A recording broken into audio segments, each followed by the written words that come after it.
This week on Business Mike, the business of finance and accounting. My guest today is Andrew Kasumba. He's the founder of Octagon Consulting, a Ugandan business management firm offering training, business consultancy, and accounting services. In this episode, Andrew shares some of the basic accounting principles every business owner should know, common mistakes made by entrepreneurs, and ways in which they can pitch to potential investors. All this and more next on Business Mike. You're listening to the Business Mike podcast, amazing interviews with inspiring entrepreneurs. For more amazing interviews, go to www.businessmike.com or download our podcast every Monday from Pod Africa. Hello and welcome to another episode of Business Mike. My name is Daudi Mugabi and joining me today is Andrew. Andrew, can you just let the listeners know a little bit about yourself and what you do? Hello, my name is Andrew Kasumba. I work in the finance and advisory sector. We basically only focus on advising clients who have started small businesses and how to grow them, how to track them, how to help them become better, and how they should make more money, which is their main point. Right. So obviously you're a financial expert, and this is one of the areas where most people struggle, especially separating personal finances from the business finances. So in this episode, I just wanted to hear from you and learn a bit more about how we can help ourselves be financially savvy and help our businesses grow. So the very first question I have for you is, what are some of the basic accounting things a business owner should know? Because some people say, I'm not an accountant, I don't really know these things. But what are the basics you need to know if you're to run a successful business? Well, if you're to run a successful business, the number one aspect is that how do you measure success? Success is by you making money. Not so? And how do you make money? How do you know that you've made money? By comparing what you have sold to what it has cost you. So basically, that is an element of income, an element of cost and expense. For purposes of making it easy for anyone, I don't want to classify expenses in terms of operational, marketing and other. Let me just call them expenses. Okay? The indirect expenses as such those are expenses where you find yourself, you have to incur them for purposes of running the business. So regardless of whether you have a commodity you are selling, you're going to still incur it, like rent. You get it? So now, if I am to measure my success by making money, I must make sure that my income is more than my expenses. Okay? Most businesses do not sit down to calculate or to add up whether they are making more money than they are incurring. Some of the scenarios I've found is that people just say, if I have stock that I can look at and I have money I'm selling, then I don't need to calculate whatever. But that's wrong, because you do not know whether you've made a profit or loss. Yet the actual people who are giving you licensure to operate in business, they need to know whether you're making a profit or loss. And that is why in finance we have that famous report called the profit or loss account or statement. It's because we are measuring whether you're making a profit or a loss. So it is not cast in stone that you're going to make a profit. There are some instances where you're going to make a loss. For example, when you're beginning business, your expenses will outweigh your sales. But as time goes on, your income is going up exponentially. It will come to a level whereby it has outlived, the curve has outlived the amount of expenses you're incurring. So you'll start turning a profit. And profit is as simple as, that remains when you have gotten income and take away everything you incur as an expense. Okay, so that is something any person who is running business should be very cautious about, because that is the only way we can measure performance. Business statistics is important. Find out how much, get a system in place, a small way, whether you're recording by pen and paper every single transaction, knowing each and every day what you are selling, how much you are collecting, and how much you are incurring. It's going to help you measure your success. Yeah. And actually, to that point, some people consider their first income a profit. Reason being, they've not been recording the expenses prior to that point. So as soon as it comes in, they just take it out. And to that point, I also have a question which I'm struggling with my business, which is, in the beginning, that you're making losses and you're putting in your own money from elsewhere. Yeah. Finally, some money comes in. At the point when you make a profit, especially for those who are surviving with the business, basically they don't have an alternative source of income. Yes.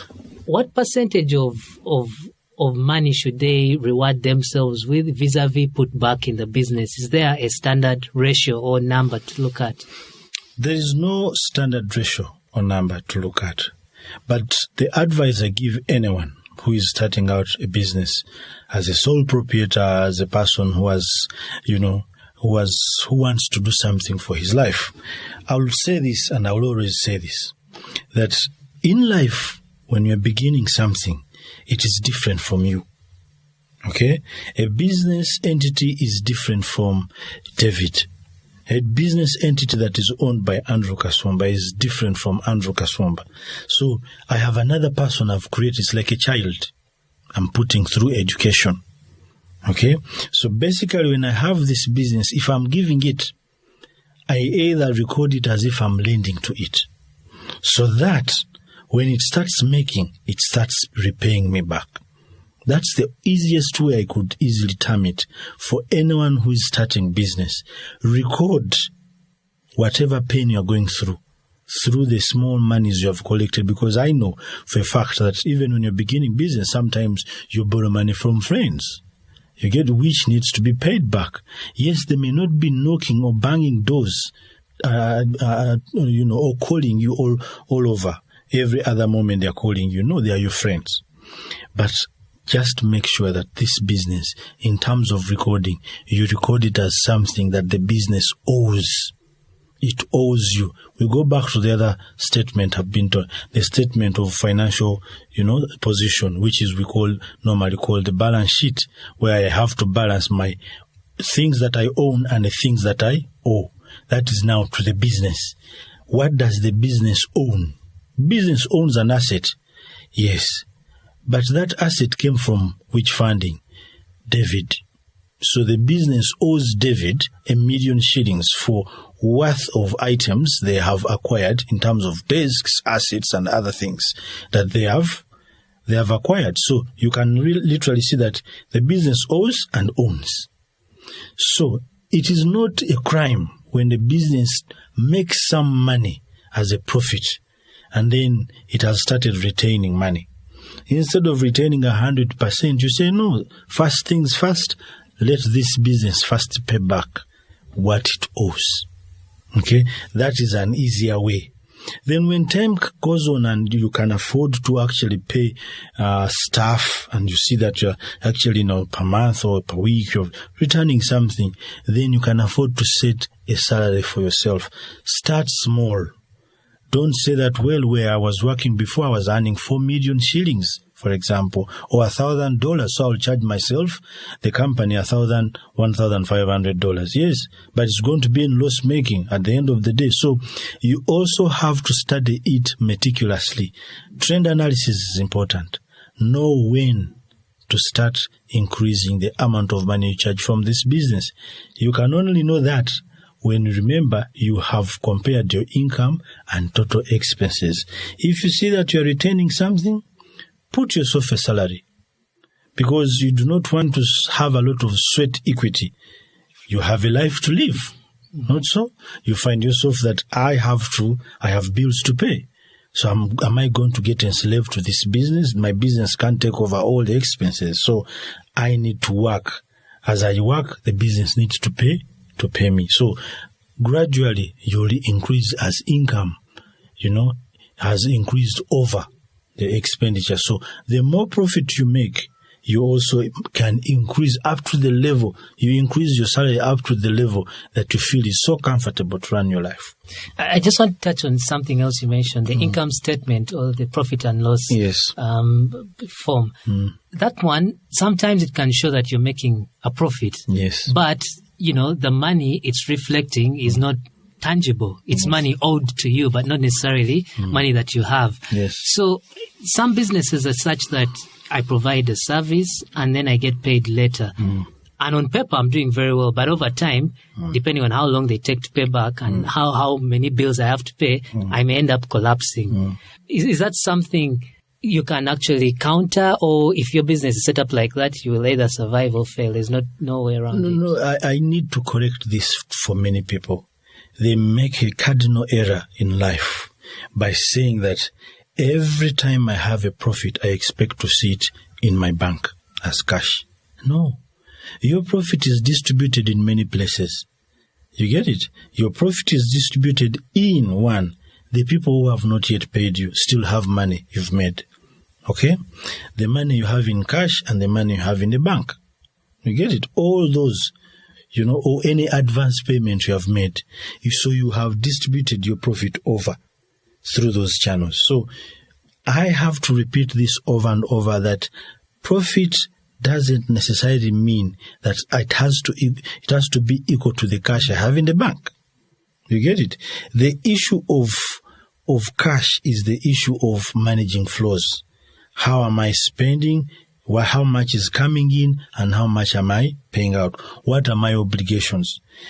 And that introduces a concept of working capital cycles. Working capital cycles are very interesting. I'll give you a good example. If I get goods from a supplier on credit and he gives me 5 days credit, okay, but I sell on a cash basis. So it literally means I don't need to put in money to buy goods. I just have to go there, put them on the floor where I sell them and sell. Because the goods of yesterday, they are left with 4 days to be paid, but I've sold them today. Such is the supermarket. You get it? So it uses the supplier's money to operate. But find yourself in an instant or a situation where you find that, you have to pay within 1 day and it takes you 5 days to collect or to collect from the customer what you've sold to them 5 days ago. Yet the supplier says, you have to pay me money in 1 day. So you literally look at that and say, I am always in the negative. I'm always looking for money. I don't have money. My business is undercapitalized. What and all that. That's the story. Because people do not sit down to understand two important aspects of business. A sales cycle and a purchases cycle. Those are fused. Because the sales cycle ends up you collecting. A purchases cycle ends up you paying. So any expense goes through the purchases cycle. Any income goes through the sales cycle. So you have to know how long does it take you to sell? How long does it take you to pay? You get it? That's why even in finance we're very clear. We have something we call cash flow. How is your cash flowing in? How is your cash flowing out? If you find that you are having much more cash flowing out more than you generate, then it means someone needs to have money to cover that gap. You get it? Like the example I've just given you. If someone you have to pay the supplier in 1 day, but the customer pays me in 5, I have to look for money to finance the gap of 4 days, which is the difference between 1 and 5, which is 4 days. So businesses do not concentrate, or owners of businesses do not concentrate to understand this. They are just driven by the fact, sometimes, peer pressure, that this is moving. Let me also do the same, without understanding the cardinal rules of managing a business. Yeah. The other question I have is to do with, assuming you have a business that's doing very well. Yes. You have a lot of cash on the balance sheet. Yes. And perhaps you want to expand. There are certain things you might want to do, perhaps rent out a bigger space, perhaps buy some new machinery, maybe even hiring new staff. With regards to the finances, what should you look out for to measure whether or not making that next move will make sense long run? Okay. There are quite a number of drivers that make you decide whether to expand business in terms of asset base, whether to increase in terms of visibility, whether to increase in terms of one location I have to expand. space. And that means employees, because you can't expand minus employee or technology. So, but I'll discuss each of them independently. For example, I find myself in a situation whereby I need guys, I have customers who are spread all over. People are traveling from the east, west, south to come to the center to buy my goods. Then, because of my business intelligence and statistic and collection of data, I realize that I have a lot of customers who travel from the east. You get it? It's only better and it only makes business sense for me to say, let me open up an outlet in the east. Because it's not going to start from zero. I'm just easing pressure. I'm extending my services or goods nearest to the people who consume them, who buy them. Why am I doing it? Because if another person realizes this and sets up the same kind of business in the east, I am done. My branch suffocates in the central. So that is a customer-driven expansion. You get? Knowing that the more I go to where the customers are, the more I make it harder for another person to come in this business. In other words, I become visible. I become brand-oriented because customers buy brands. Okay? If someone is in the east, is seeing my brand, is seeing my shop. If someone is in the west, they are seeing the same thing. Let me tell you, overnight, they will believe that I'm the biggest guy because they have seen me in the central, seen me in the east, seen me in the west. So, right there, the perception, because selling is perception, you may actually find that I even get much more or many more clients coming because of that move. So, that is purely a customer-driven expansion. But I can also have an expansion built on capacity. For example, I have a small cottage industry and my ability to manufacture is maybe 400 cups a day. But I have orders, I have orders already placed of per day, maybe 900 cups. So, asset-wise, I need to remove the kink. We call it kinks in a factory. What is the bottleneck that is stopping you from producing massively? So, I have to find myself buying more machinery with better capacity to improve my capacity. So that is again an expansion in terms of assets just built by the number of orders that I already have. Because I don't want to make my customer dissatisfied because he's overwaiting too long. The quality may be disturbed because of I'm trying to overwork one employees and machines. So, quality may not be an issue, may be a very big issue at that moment. So it kills the mix. So if I have much more money and I want to expand, I have to look at those two cardinal things. But again, if you look at all of them, both of them mean one thing, that the customer is at the back of the mind, because you only expand because your business exists because of a customer. And that's why we have a phrase saying, customer is king, because minus a customer, whatever assets I have, my employees cannot use them to generate money. Yeah. And the reason why I ask that is because, particularly here in Uganda, you find that certain people do not necessarily put in market analysis before they expand. Yes. And I'll use myself as an example. I have a studio here on the outskirts of town, but for whatever reason, if maybe I start making a lot of money, someone in my position might say, well, why don't I go and rent in a very luxurious place in town, right in the middle, of the city, easy access and all that. That will be a sign of expansion, but that might not necessarily make sense for the business. And the other reason as to why I ask you that is based on what you said with regards to the expansion, there's a supermarket here in Uganda, Uchumi, which expanded, and for whatever reason, they actually collapsed.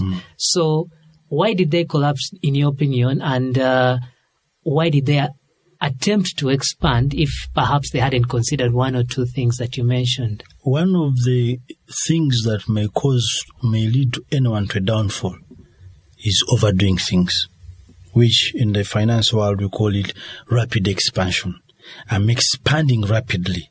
In other words, I'm expanding in what sense? Every time I have a new branch, I have much more staff. I have many more costs. I have multiplied my costs. But you see, Uchumi's scenario was that I am expanding. For example, I take an example of Kampala. Kampala is a 79 square mile place. And you already have 15 outlets. What more else can you do to that place? Yet there are 15 other supermarkets having 15 outlets. So basically, you have outwitted, you have milked the customer beyond. So even if you expand, you're not extending the services to the people. You get it? They already have them. There's already someone who is there. The alternatives are many. Okay? So what is driving someone from leaving another supermarket to enter your shop, your new shop on a specific street? That is something that you have to look at. Now, if I rapidly open up many more outlets without looking at that customer retention, then I'm going to fail. And I would like to think that is the case for Uchumi. Do you get it? And the other scenario is that most of these supermarkets find themselves utilizing the other working capital cycle I was talking about, whereby someone asks the factory, supply goods within 45 days, I'll pay you. But this is happening, that someone supplies goods, 45 days elapse, and you haven't sold even half of what he has, but you are under obligation to pay. Then you start now telling the customer, wait. Okay, so the supplier wait, because if I'm selling perishables, they are rotten. So I start now having issues with suppliers of fresh items, suppliers of shorter, we call it the shorter shelf life cycle products. You know, if something has a shorter shelf life, it literally means that it can't survive for long. If my obligation is to pay the supplier within 45 days, and the item is left, it has only 30 days to expire. So you literally look at that. So in a supermarket, because the biggest number of fast-moving consumer goods, or the names, is bread, milk, and household things that are consumed every day, water, milk, beverages. Okay? Now, these are things that have a short lifespan on your shelves. Now, you are expanding rapidly. You have a model whereby you're putting bakeries everywhere, but there are very few people who can consume the bread. So, and you to run the prover, the machinery and all that, it takes more money for electricity. So, because of your over-expansion, your costs have skyrocketed. There's no obligation you can meet in time. So suppliers start saying, no, first settle the other bill before I supply another. So even when a customer comes, finds the shelf empty and says, this guy is no longer have product, I'm not coming back here. There, you've lost a customer. So customers are not coming because of the bad signal. Suppliers are not willing to give you credit. You do not have the cash to pay them because the customer has not come to buy. But the item is some items are still on the floor. So a mix of those and many other things lead to such downfalls. Okay? Brand is wonderful, capitalized very well, but literally because of your rapid expansion, you can no longer hold, your operations together because you are not liquid enough to pay. Okay? But there's a flip side to that argument as well, which I've heard very many times, where people say sometimes when someone looks at your balance sheet and there's too much cash, that is bad. Why is having too much cash a bad thing? Yes. It's totally bad, and I will also tell you that it's bad. Reason being is that you're not supposed to always have too much cash. Cash is an asset, and sometimes when you're measuring businesses, we measure its ability to use its assets to generate much more money. So if I have a lot of money, that literally means if I do my ratio analysis, my asset utilization is less because I have cash and I failed to utilize it. You get it? Because I would buy more stock, for example, then my cash will reduce. You get it? I would buy more assets in other forms of assets. My cash would reduce. But in this case, I have a lot of it. So a sign of a lot of cash literally means many things. One, you are not willing to commit too much to buy more stocks. Okay? You are not willing. Now, if you're not willing to invest far much more into that you believe to sell, then it literally sends a signal that this guy is not committed. You get it? So that's why a lot of cash around means many things. And I will tell you, there are those people who want to say, I'm only happy when I have a bigger, cash balance at the bank. But I will tell you, it literally means if they're not paying you an interest on it, you're a fool. Reason being, money is not being utilized, it's left idle. But if you involve yourself by lending it to the bank and say, guys, fixed deposit, the higher the amount, the better the interest. You get it? So the bigger the interest, the more the money I make. So in that case, it makes sense. But in the instance whereby it's just lying idle, it literally means it's like hiring a pilot and have no aircraft for him to fly. And have a lot of pilots. You get it? So just imagine that you have pilots who are trained, who have done everything, but you have no plane for them to fly. So that's the instance of cash. Right. And with regards to entrepreneurs trying to find investment, most of the questions they asked are financial questions. What are your profit margins, this and that.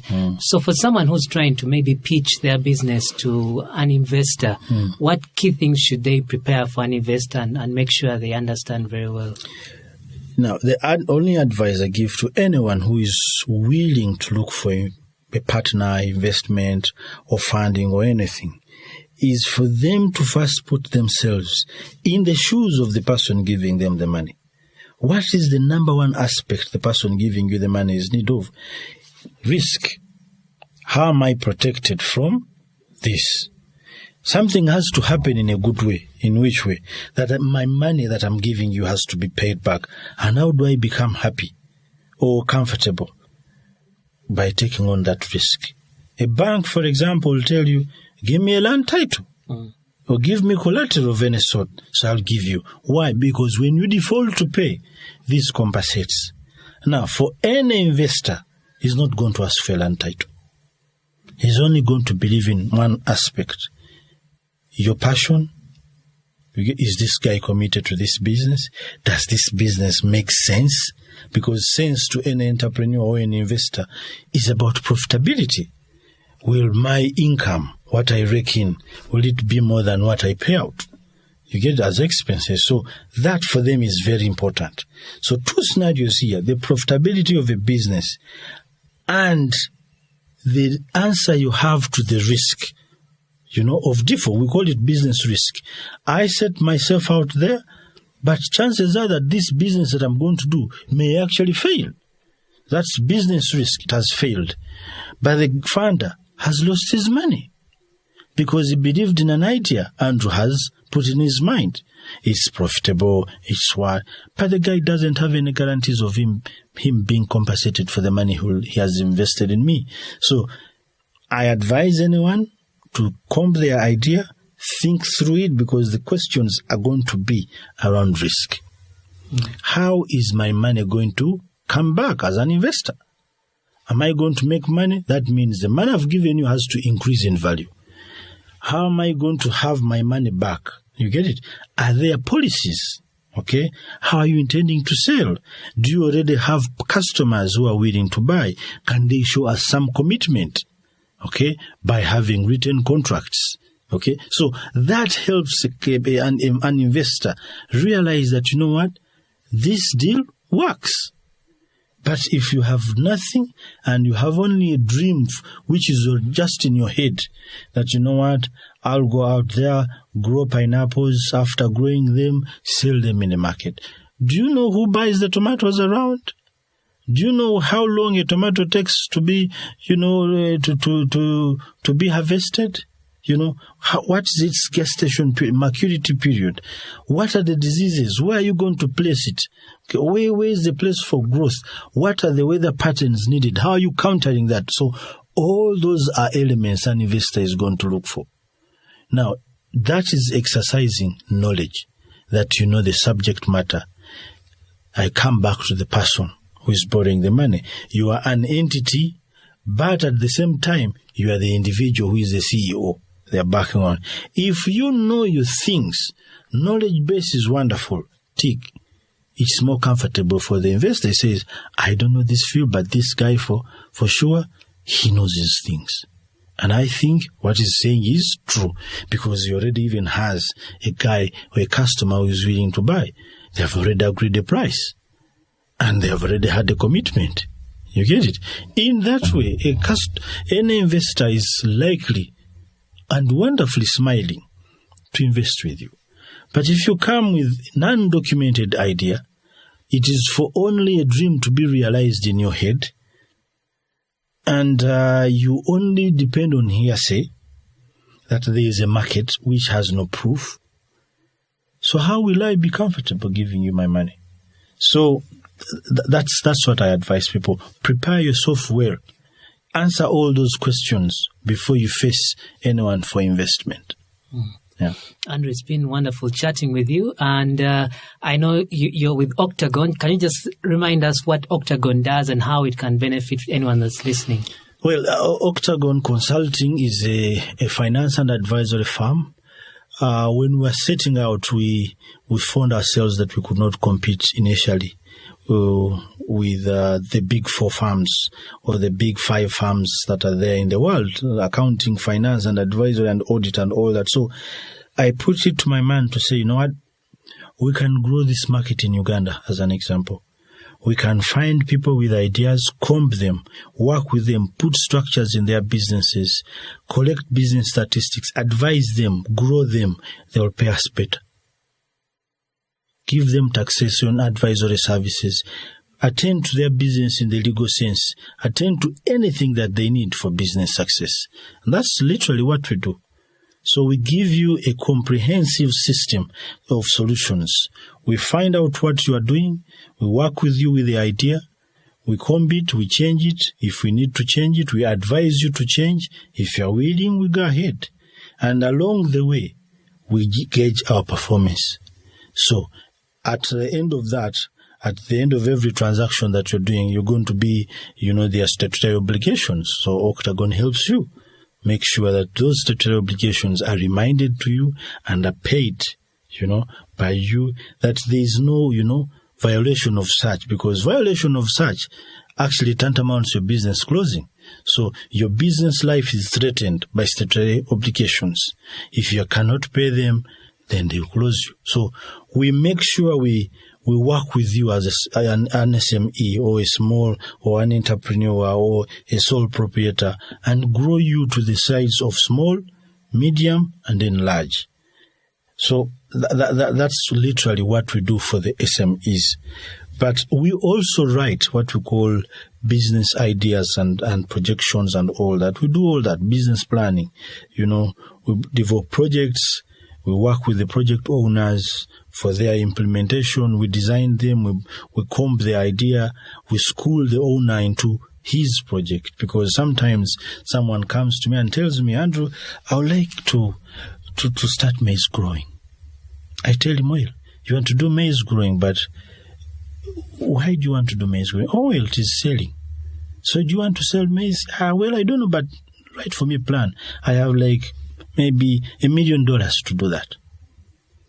Then you start telling him that you have to understand value chain analysis, you have to understand what is going on, which phase of value chain are you going to, at what particular point are you going to participate. So all this now is schooling him, letting him know the business he wants to enter. And then we document all that and give it to him as a package. Then if sources for investment, we are still there with him to try to help them pitch their idea to the investor. And once the investor is on board, we again work with the investor in the implementation phase. So we will not just be a person you meet along the way. We are your partners all the way until you decide to say we are closing business, which we do not want you to do. which will not let you to feel like you're not making money in this business, yet choose to make money, then where will we be? So our idea is to make sure these businesses continuously make money and they survive. In Uganda, we have a problem.